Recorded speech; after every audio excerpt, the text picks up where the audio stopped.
This is the Effective Engineering Manager podcast. In today's episode, Adam and Slava talk about effective ways to prepare before taking time off. Welcome to the Effective Engineering Manager podcast. Hello, Slava. It's your time today. What would you like to talk about? Today, I'd like to talk about getting ready for taking time off the right way. This is certainly another great topic, and I think to some of our listeners, they may be thinking, well, is there a right way to take time off? And of course, in the context of engineering management and effective engineering management, there certainly is. So let's talk about it. Definitely, and as you may have noticed, and our listeners may have noticed, is that there's only one or two ways to do things right and uncountable number of ways to do things wrong. And we'll try to do it and share with our listeners how to take time off the right way. So, and we are going to talk about really four things that we need to do when taking time off. And number one would be designating a substitute, preparing your substitute, setting up the out of the office response in your email client. And after you came back from your time off, having a sync up with your direct report so that you can get up to speed. That's basically the plan for today's conversation. Yeah, that's outstanding. And I think there's so many, as we said, doing it the right way. There are so many benefits, I think, as a manager when you kind of set good ground rules for this, because it has. When somebody takes off, especially somebody who is a manager, it does have impact on the team, whether you think there is or not. And doing it the right way can lead to a very successful path of making strong decisions, or a path where you're correcting bad decisions. So, Slava, why don't you talk us through a little bit about some of the ways to and some of the best practices for setting time off? So yes, number one, the preparation for time off starts quite a few days before you actually decide to take a time off, right? And the first and the most important step is to designate a substitute. And a substitute is someone who would be you for the time you're out of the office, right? And the best way to approach it is to start with delegating your responsibilities or parts of your responsibilities to your own one of your direct reports, and who is the best fit for being your substitute, right? And usually these are your best, right? The ones whom you already trust, the ones who already are ready to take on some of your responsibilities if you're doing the things the right way and developing their careers so that they can take on larger scope like your own, right? Now, if you don't have a direct report to designate as a substitute, another way to do it is to ask your own boss who you can hand off your responsibilities temporarily, right? And if there's no one, right, whom you can give your responsibilities for your time out, you should work with your boss to take over your business for the time being. And that's pretty much the most important step in the getting ready for your time off. Yeah, and arguably probably the most important, because if you don't have a delegate, someone who you can delegate to and be effective at taking over when you're out, that starts that domino effect of when things can go bad. And not only does it look bad on the person who you put in that spot or causes that person to struggle, but it could look bad on you as a manager, because it shows that you're not handling that line of succession, especially in cases when you have to be out. Yep, true. So tell us, once you've designated a substitute, what's the next step? Yes, so the next step is prepare your substitute. And it also requires management work. And the first step is to identify what are the most important things that your substitute must know and do, and appraise them on that. We're not talking about them becoming you 100% for the time you're out, right? But we are talking about the most important things. And for example, things such as who are the key contacts that they need to know, be acquainted with to continue for things to happen, right? And because this is usually what you do, your substitute may not know, right? And you need to share with them. And I suggest in form of some sort of a document, right? Doesn't have to be a public document, but at least in a written form, so that they don't have to scramble and find people they need for things to continue to work. The second one is share with them and forward invites to the most important meetings. They don't have to attend all your meetings, because if they do, then they won't be able to do their own work, right? And usually those most important meetings are your boss's staff meetings, and you need to appraise your own boss that you're going to be substituted, and here's the individual who's going to be attending that meeting or meetings while you're out, right? The second is cross-functional meetings that you must attend and where you're usually contributing. If these are cross-functional meetings, this sort of a second or third tier where you're joining most of the time as an observer and not contributor, you should skip them, right? And the third is the team meetings, right? I strongly recommend that they run your own team meetings while you're out, and while you still let the team know that they're going to be representing you during that time. And also the third part of things that they need to know is the important projects that are in flight or maybe coming up, and share the details of the statuses, right? So that's those three things, right? The contacts, the important meetings, and the projects. They should have a very good idea, and invites to those meetings must be sent. And people, should not be surprised that they're going to be joining while you're out of the office. Now, as a premise here, we're assuming that as a manager, you're going to be out for a relatively short amount of time, right? A week, 2 weeks. Is there anything during this period that you're not going to prepare your substitute to handle? Is there anything that's not something you would want to delegate to your substitute during this time? Right, and I do remember when you and I were talking about it a few days back. Yes, one of the things that you need to make sure that they understand, the team understands, and your boss understands, is that for the duration of your absence, the decision-making process is suspended, right? They're not required, and in fact should not try to make key decisions, period, right? Because that would require a level of readiness they may not have, and you might not be able to prepare them for that, right? And so those decisions, I mean, we all know those decisions, right? Like changes in project direction, or hiring and firing people work, right? There are lots of things happening on a daily and weekly and monthly basis that you engage and make decisions, right? And you need to clearly communicate to your substitute that they are not on point to be responsible for those decisions. And in fact, you do not recommend them. In fact, you should actually ask directly to say, hey, there will be situations when you will be asked, or someone will try to ask you to make some decisions instead of myself, right?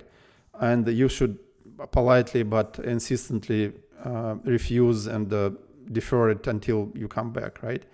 Now that's basically the decision process gets suspended, right? Now it's actually there are always exceptions to the rules, right? And it is possible that certain decisions will have to be made, right? And for example, if you have offers, if you're hiring and you have offers in flight, right? And it's possible that those candidates will land, right? And offers need to be generated and accepted, and onboarding processes may have to start, right? So there are certain things, and you need to think as a manager, right? Think forward, like 1, 2, 3, 4 weeks, whatever you're going to be out, right?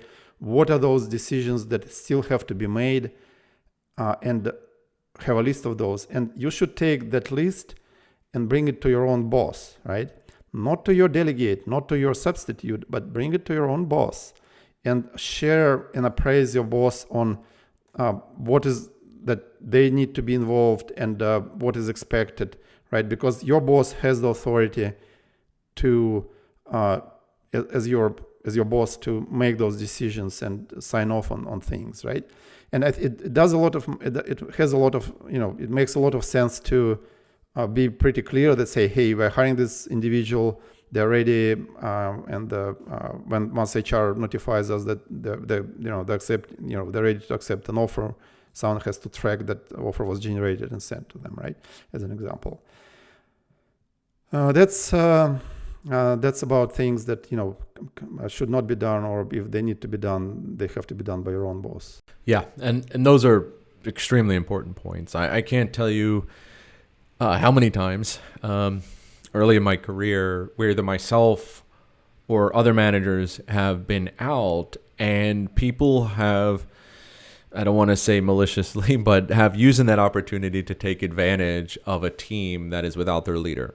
And whether it's trying to get something pushed through, or trying to deflect blame to that team, or whatever the situation may be, right? We've all been there. I think it's really clear to have those boundaries and know them up front. And like you mentioned, if I am a manager and I'm going to be out, I should make sure my boss knows exactly the realm of delegation that I'm giving to my next in command, and what we should be aware of for making sure that other people don't do to take advantage of the team. That's correct. And so yes, we talked about suspending the judgment and suspending the decision process.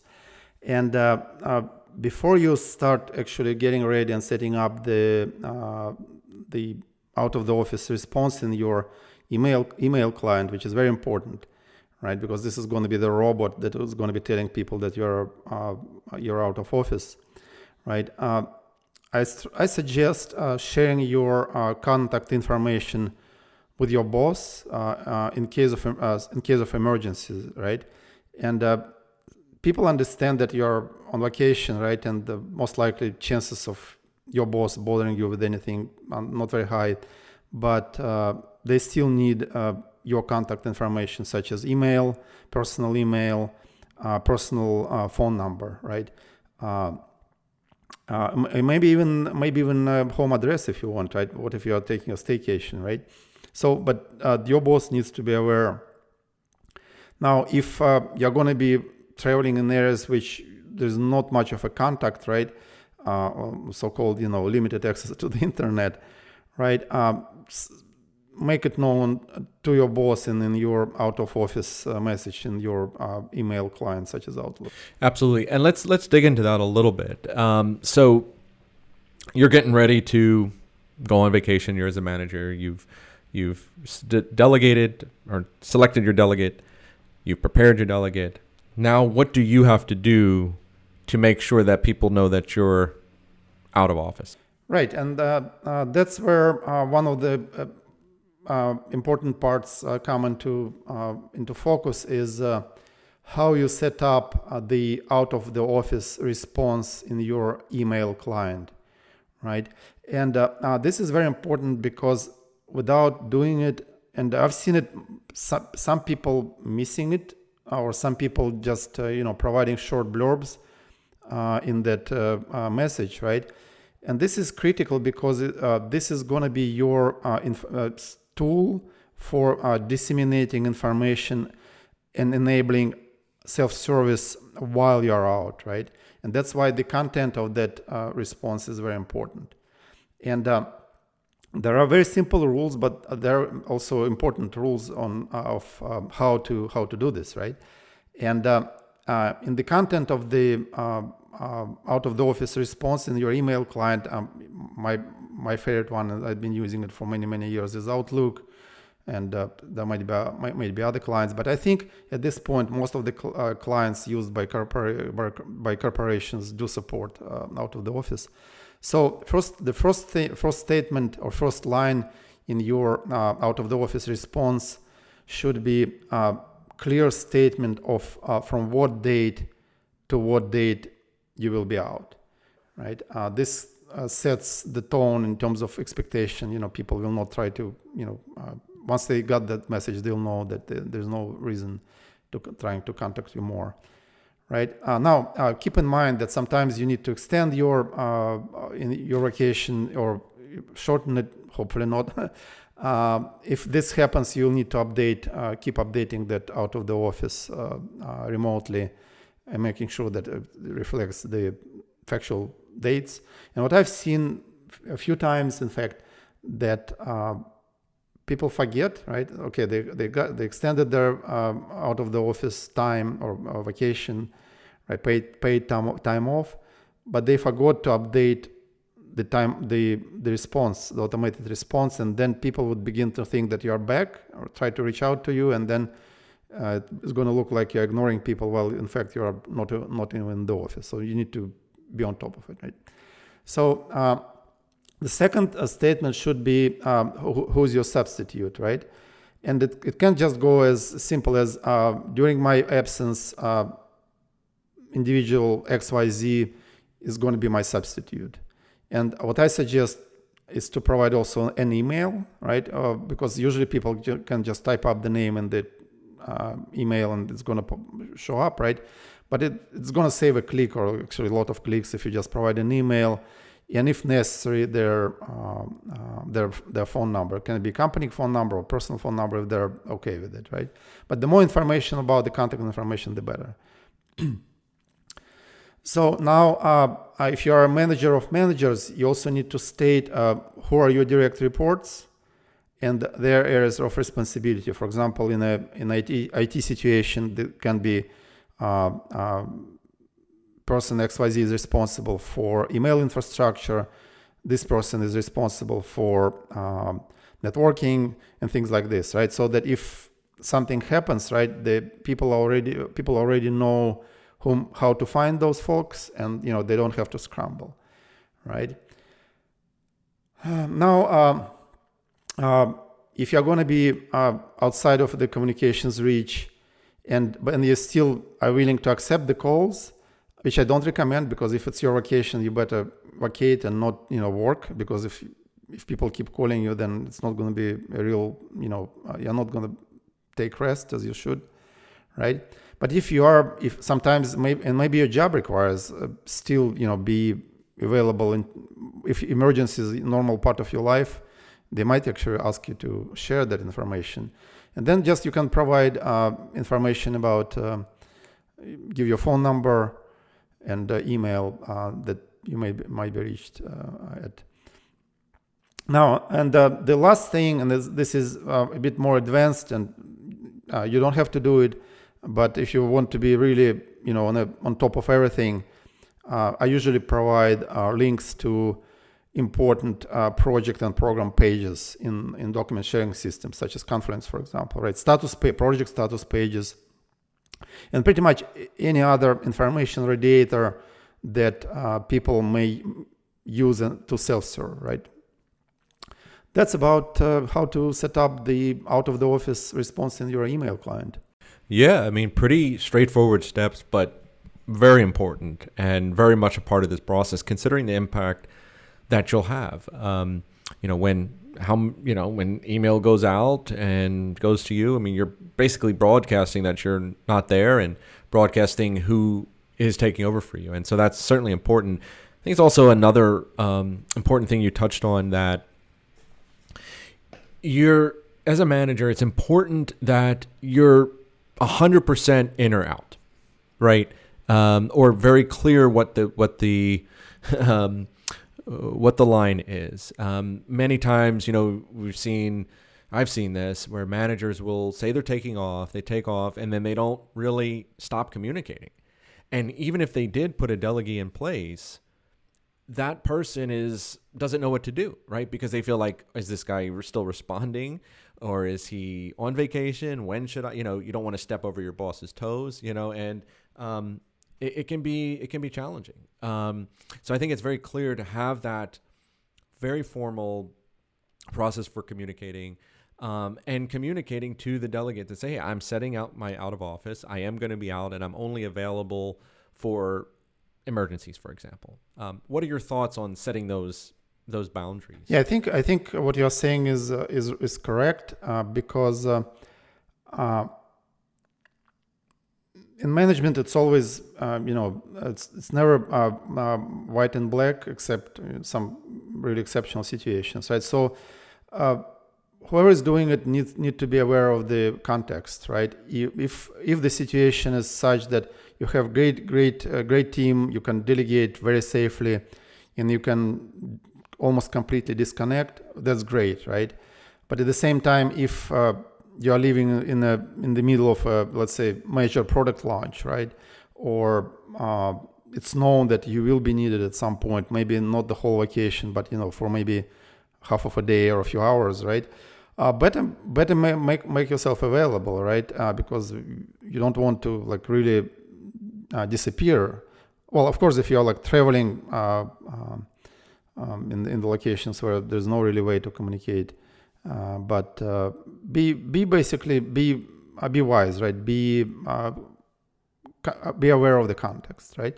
But at the same time, I think what I've seen, which really doesn't work too well, is when managers leave, right? There's everything is set up. Everyone knows that they're gone, and they're still responding to emails, responding to messengers. They're just, you can just see that they're not really gone, right? They're just right there, right? And I think it's hard sometimes for some people to let go, right? And this is where the delegation skills that we talk a lot about are very important, right? You have to feel good and safe about your own team, and that must start much sooner, right? Building the trust, building their abilities to handle extended scope, building your own ability to delegate, right? And feel okay about it. That's about it. Yeah, no, I think those are very important, and it's the reason we bring this up, because we've felt it and experienced it, and we know it's an important topic that has a lot of impact either direction. So now, let's say you've taken off successfully and had a nice vacation, and come back and you delegated somebody in advance, and you come back to work your first day. Now what? Do you just go back to managing like normal, or is there a handover, or is there any other thing that you want to do to close out that? Yes, as always, there's a right way to do it and not so right way to do it, right? And what happens that when you come back, right, because of that process where you delegated only the parts of your responsibilities, right, things were happening, right, while you were out, and you don't really have any sort of a situational awareness, like I said, if you really had a good vacation, right? And it's very important after coming back to set up a sync up meeting with your delegate, most of the times your direct report, or even your boss, right? And reacquire this operational context, right? Require the knowledge of the situation. And it shouldn't be something big, just, pretty much same day you come back, set up a 30-minute meeting with your delegate, and ask really two questions, right? What happened during your absence, for their own understanding and participation, right?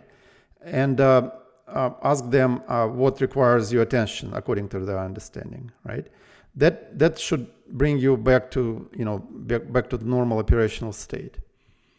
That's it. Outstanding. Well, this is some very clear guidance for our listeners, Slava, and hopefully something they can start using immediately. in a nutshell, anything you would like to share with the audience as far as how they can get started with this? Yes. And our checklist for taking time off is very simple. Number one, designate a substitute, prepare a substitute, set up the out of the office response in your email client, and upon returning, have a sync up meeting with your substitute. Awesome, Slava. Well, this has been outstanding guidance as always, and look forward to more discussions in the future. Well, this sounds good. And I'd like to invite our listeners to reach out to us with more topics to talk about. Our email is contact@effectiveem.com, or we can be found on LinkedIn or on Twitter.